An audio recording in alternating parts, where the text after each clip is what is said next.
আজ বানাচ্ছি দেখো ঠাকুরের জন্য গুজিয়া। এখানে আমি নিয়েছি রেড কাউয়ের দুধ আর আমুল দুধ, ঘি কড়াইটা জ্বালিয়ে দিয়েছি। দেখো ওতে দিয়ে দিচ্ছি একটু ঘি, জাস্ট নাড়াচাড়া করে নিলাম, তারপরে দিয়ে দিলাম দুধ। ওখানে আমি 200 গ্রামের মতো দুধ নিয়েছি, আর ওতে আমি পরিমাণ মতো একটু চিনি দিয়ে দিয়েছি। তারপরে এখানে নিচে দেখো 6টা আমুল দুধের প্যাকেট একটা একটা করে কেটে ভালোভাবে সবকটা দিয়ে দিচ্ছি, আর নেড়ে নেড়ে নিতে হবে, নাহলে ডালা পাকিয়ে যাবে। দেখো নেড়ে নেড়ে নেড়ে নেড়ে যখন খুব মানে একটা শক্ত ভাব হয়ে আসবে, তখন দেখো নামিয়ে নিচ্ছি। আমি থালাতে এদিকে ঘি মাখিয়ে নিয়েছি, আর এদিকে দেখো কতটা সুন্দর আমার তৈরি হয়ে গেছে।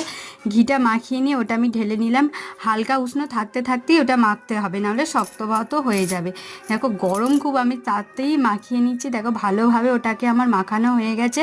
তারপর হাতে আরেকটু ঘি মাখিয়ে আমি লম্বা লম্বা করে তারপরে গুজিয়ার মতো শেপ দিয়ে রেখে দিলাম। দেখো পটপট করে আমার কতগুলো করা হয়ে গেছে, আর এটা ভগবানকে দিলে তো ভগবান খুবই খুশি হয়ে যাবে। বাড়িতে বানানো। ভিডিওটা ভালো লাগলে চ্যানেলটা সাবস্ক্রাইব করো, লাইক কমেন্ট শেয়ার করো। তোমরা এইভাবে বানিয়ে